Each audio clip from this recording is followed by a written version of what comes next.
kita akan mulakan pelajaran kita dengan tajuk baru, dengan kemahiran baru. Saya harap awak bersedia dengan kemahiran membina ayat majmuk dengan lebih dramatis. Tahu ayat majmuk tak? Tahu. Okey, tahu, alhamdulillah.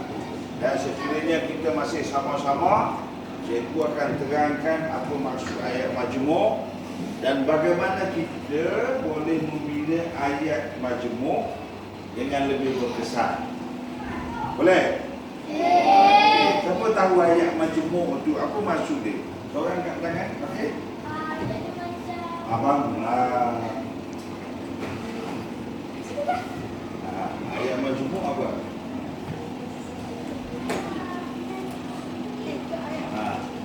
Apa maksud ayat majmuk? Awang masih mencari jawapan. Siapa? Siapa boleh? Bagi jawapan.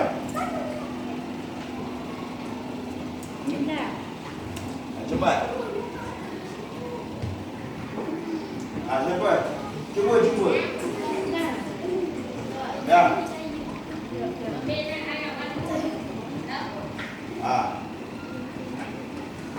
Okey.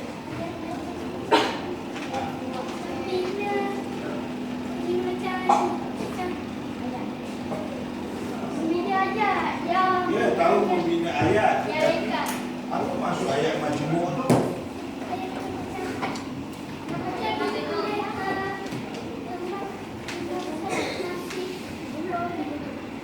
Okey, tak apa. Jadi ada yang wakil perempuan? Boleh bagi jawapan. Apa maksud ayat majmuk? Okey, boleh. Okey, kita tengoklah apa maksud ayat majmuk tu. Apa maksud? Kita tengok. Cuba baca kuat-kuat.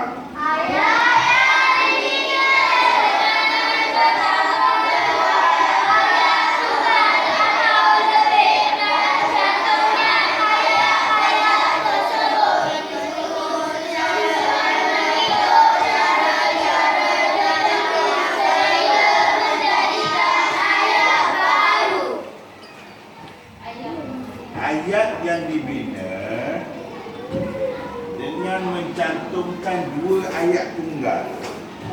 Okey, cikgu highlightkan ayat tunggal tu sebab cikgu percaya awak dah belajar maksud ayat tunggal atau lebih. Dua atau lebih ayat tunggal, dan apabila dicantumkan ayat-ayat tersebut disusun mengikut cara-cara tertentu sehingga menjadikannya ayat yang baru. Itu maksud ayat majmuk. Makna ayat majmuk tadi ialah gabungan lebih daripada dua ayat tunggal dengan menggunakan kata hubung. Cuba kita tengok.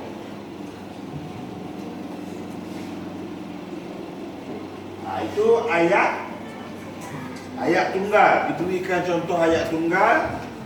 Siti sedang membaca novel. Okey, barangkali cikgu pasti kamu masih ingat maksud ayat tunggal. Dan ini contoh ayat tunggal yang mempunyai satu subjek, satu predikat. Okey. Cikgu, kita flashback, kita imbas kembali ayat tunggal dulu. Kita nak tahu ayat majmuk, kena faham ayat tunggal. Kita nak cantum ayat tunggal, kena faham ayat tunggal. Maksud ayat tunggal ni, ayat yang mempunyai satu subjek dan satu predikat. Ini asasnya. Satu subjek, satu predikat. Apa benda pula tu cikgu? Satu subjek, satu predikat. Sebelum pada ni, barangkali dengan kelas-kelas sebelum ni, awak dah pelajari ayat tunggal. Satu subjek kalau merujuk kepada contoh ayat tunggal tersebut, tengok sini, tengok di whiteboard cikgu ni. Siti itu ialah subjek. Jadi subjek ni menerangkan apa dia? Yang diterangkan. Siti itu yang diterangkan. Manakala predikat itu pula apa dia? Penerang kepada subjek. Okey. Kalau Siti sedang membaca novel. Contoh. Siti ni ialah subjek. Yang diterangkan. Ayat ni nak terang tentang Siti. Manakala predikat ni pula ialah menjadi merupakan ataupun berfungsi sebagai penerang kepada subjek. Jadi Siti buat apa? Siti sedang membaca novel. Hari ini kita tak nak belajar lah tentang ayat tunggal, tapi kita flashback, kita imbas kembali apa maksud ayat tunggal. Sebab nak bina ayat majmuk mesti faham ayat tunggal dulu. Sebab kita pergi pada maksud ayat majmuk tadi. Ayat majmuk merupakan cantuman ataupun gabungan lebih daripada dua atau lebih ayat tunggal.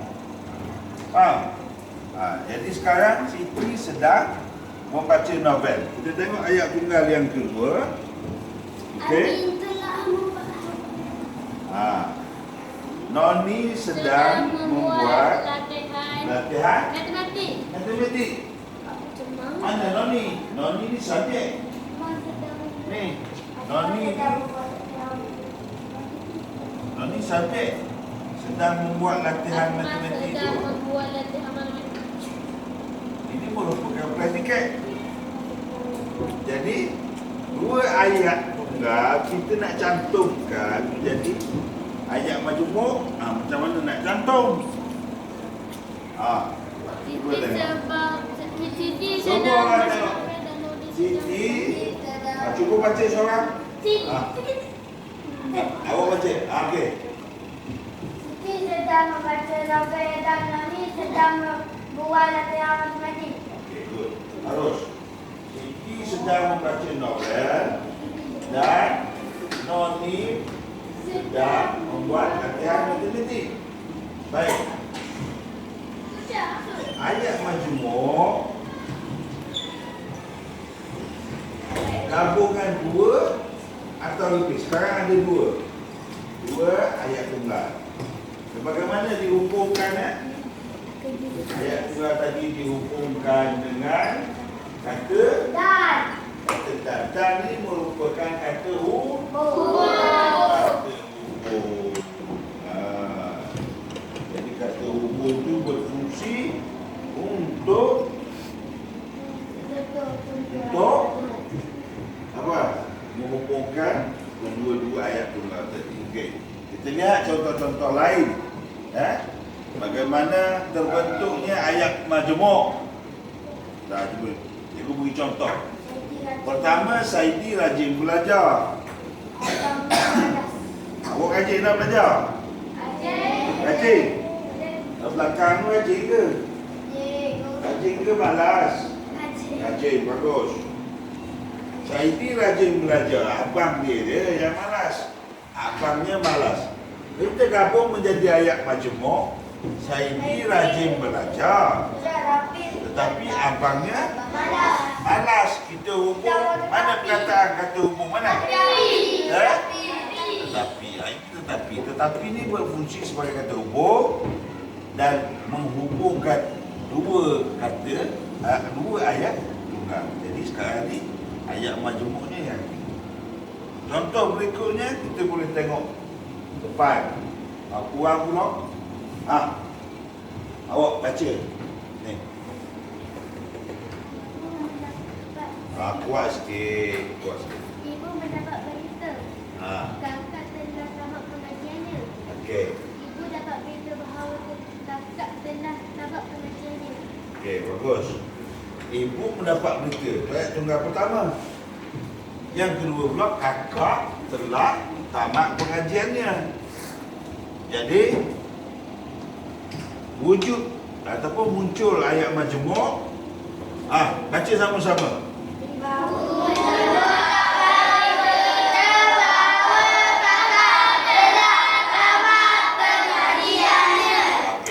Bagus. Baik. Ibu mendapat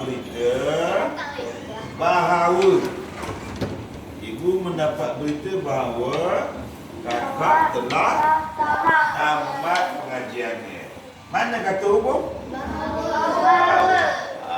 Jadi dua ayat tunggal tadi apabila dihubungkan semacam ni, digabungkan dia, maka wujud muncul ayat majmuk. Faham? Dalam pelajaran ayat majmuk, membina ayat majmuk ni, kita ada banyak jenis. Ada majmuk gabungan, ada panjangan dan sebagainya. Jadi hari ini kita baca ayat majmuk gabungan. Baik, bagaimana kita nak membuatkan kita mudah membina ayat majmuk? Okey, cuba kita tengok. Apa yang perlu kita ingat bahawa ayat-ayat tunggal digabung dengan kata hubung bagi menjadikan ayat majmuk. Banyaklah kata hubungnya. Antara lain, contoh dia, kita boleh guna dan, tetapi, bahawa, atau dan sebagainya. Banyak lagi lah, nanti kita akan pelajari di lain-lain pelajaran sesi kita nanti, beberapa jenis kata hubung lagi. Okey. Bagaimana kita nak bentuk ataupun kita nak perkenalkan cara nak mudah jalan ataupun cara kita membina ayat majmuk dengan mudah. Awak belakang sana tengok sini. Awak tengok sini. Nanti bila subuh awak tak boleh nak bina ayat majmuk. Saya nak selepas pada ni kita faham apa maksud ayat majmuk.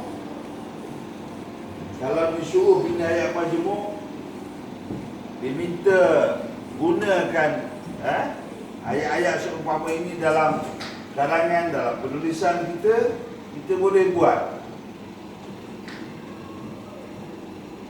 Beri perhatian. Baik.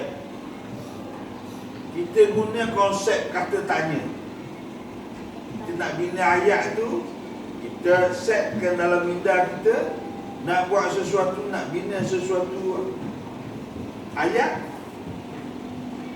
kita setkan, kita laraskan minda kita, kita nak tulis tentang watak siapa, apa, kita gunakan kata tanya, di mana, bila, mengapa dan juga bagaimana. Okay, kita tengok macam mana kita nak cuba. Boleh tak awak bina satu ayat majmuk berdasarkan gambar saja? Bagus. Belakang, kita cuba belakang sekali. Sedang menyiram pokok dan Farah sedang menyapu daun. Okey, bagus. Betul tak? Okey, boleh Jadi sebab itu orang lain pun buat tak? Cuba. Okey. Kakak menyapu daun kering, bawa abangnya menyiram pokok. Betul tak penggunaan kata hubung? Kita. Okey, cuba. Adik sedang menyapu daun kering dan abang ni sedang mengurus pokok bunga. Abang ni sedang Menyiram bunga. menyiram pokok bunga. Okey. Cuba kita tengok. Kita tengok gambar tu.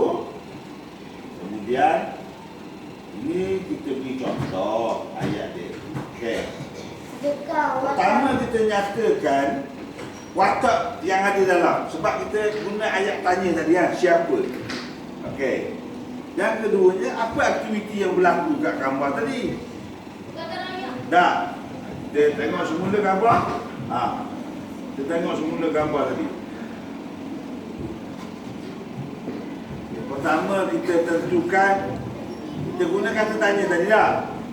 Semua perhatian pada gambar. Tolong. Pertama kita tentukan siapa.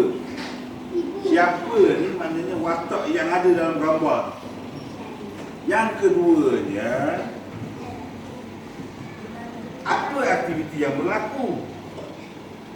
Kalau dalam ni ada watak berapa orang? Dua. Kalau kita nak kata ini bapa, yang ni ibu mungkin. Ataupun yang ni abang, yang ni adik, betul tak? Bolehlah kita bagi watak kat dia. Okey, pertama, kita dah faham, kita kena pasti watak yang ada dalam. Mana kita persoalkan siapa. Yang kedua, kita tanya apa. Apa itu merujuk kepada aktiviti apa yang dilakukan dalam gambar ni. Boleh? Jadi kalau yang lelaki ni, kita kata abang sedang buat apa? Nyiram pokok. Menyiram pokok. Manakala kakak ataupun adik dia buat apa? Menyapu daun kering. Menyapu sampah lah, tak kira lah daun. Daun sini mungkin daun kering. Menyapu. Okey, kita nak tanya, di mana berlakunya peristiwa tu? Okey, Di belakang rumah. di kawasan sekolah ke tu? Masih kau belakang rumah. Kalau kita tengok, kalau watak dalam ni pakai uniform sekolah, mungkin kita boleh kata di sekolah. Barangkaliannya di halaman rumah, di kawasan rumah. Betul tak? Mungkin dia buat waktu senja ataupun hari hujung minggu. Boleh? Jadi pertama tadi tentukan watak dia ada dalam, siapa yang terlibat. Yang kedua, apa perkara ataupun aktiviti yang berlaku dan di mana berlaku. Itu nama apa? Ya, bagus. Rama sedang menyiram pokok dan Farah sedang membelantak. Ulang. Rama sedang menyiram pokok dan Farah sedang menyapu rumput daun kering di lantai di halaman rumah. Okey. Bagus. Rahman sedang menyiram pokok dan Farah menyapu sampah ataupun daun kering di halaman rumahnya. Cuba kita tengok ayat yang terbina hasil daripada gambar tersebut. Ini cikgu beri contoh dan awak bina ayat-ayat tadi pun dah mewakili gambar yang kita tunjukkan tadi. Ibu sedang menyapu di halaman rumah dan Amin pula dan kalau kita guna manakala sebagai penanda wacana, belajar penanda wacana sebelum ni pun boleh. Dan Amin pula menyiram pokok bunga. Senang je. Jadi kita guna kata tanya apabila kita nak bentuk, kita nak membina ayat apa? Ayat majmuk. Okey. Cuba kita tengok di lainan sangat. Banyak sekali kita boleh kita ataupun bina ayat majmuk. Boleh? Kita nak wakil pelajar perempuan, cuba bina satu ayat majmuk. Pada dan kawan-kawannya sedang bermain. Okey. Perempuan sekali. Hujung belakang sana. Okey, boleh? Cuba. Ingat siapa, kita boleh letak siapa saja watak.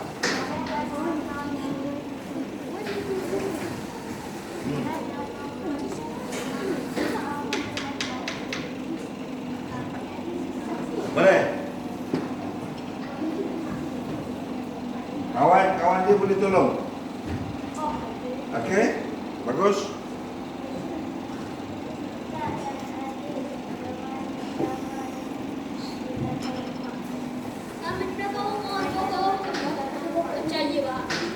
Kakak dan adik bermain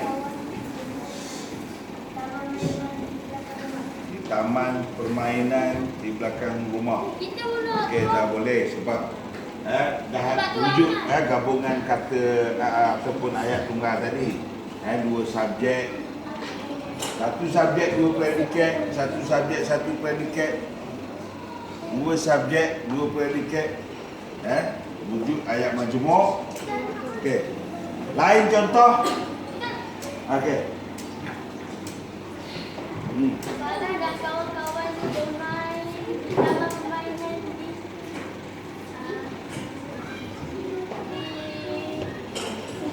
di taman mainan. Di depan halaman rumahnya. Boleh masa waktu petang. Awak cikgu lihat lebih kepada mencantumkan membilang watak sahaja. Cuba tengok. Kita boleh bilang watak. Dan ini kita watakkan sebagai Farah. Okey, Farah sedang bermain apa? Joget-joget. Main apa ni? Kita joget. Farah sedang bermain ataupun Farah sedang menunggang kuda mainan dan Mutu Sami pula bermain buayan. Tenang je. Dan pasangan Amin dan Lela bermain papan gelongso, manakala pasangan Savender dan Ali bermain joget-joget. Boleh? Ada watak, ada aktiviti ataupun perkara yang dibuat dan benda ni berlaku di mana? Boleh beritahu?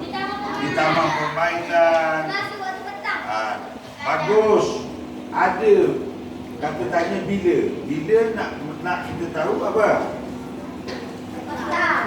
Masa, jam, waktu, hari apa, hujung minggu ke. Okey. Bagus. Maknanya awak faham lah tu. Jadi apabila kita nak bina kata tanya ataupun nak bina ayat majmuk, selepas daripada ni kita ingat kata tanya tadi. Apa kata tanya tadi? Kita balik pada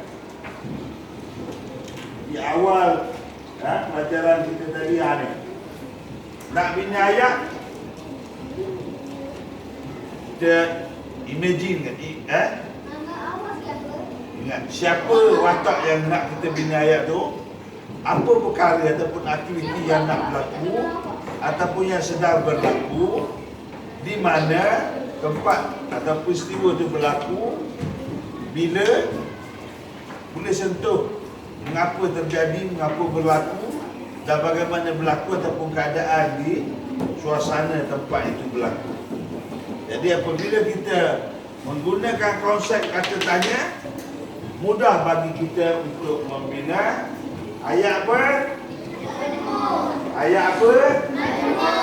Ayat majmuk. Ini cikgu beri dua contoh saja gambar sebagai rangsangan kepada awak untuk membina ayat majmuk. Jadi saya rasa cukup untuk hari ini pelajaran kita bagaimana cara untuk membina ayat majmuk. Dan selepas pada ni kita kena pasti pula beberapa jenis ayat majmuk yang kita bina, yang akan kita bina secara lebih dramatis, secara lebih sempurna. Ayatnya. Ada apa-apa nak tanya? Tak ada. Boleh faham? Ingat? Okey. Lepas pada ni awak salin dan cikgu akan bagi latihan untuk awak buat dalam buku latihan awak. Boleh? Boleh. Okey. Untuk itu saya padamkan slide ni dulu dan kita akan mulakan latihan. Terima kasih.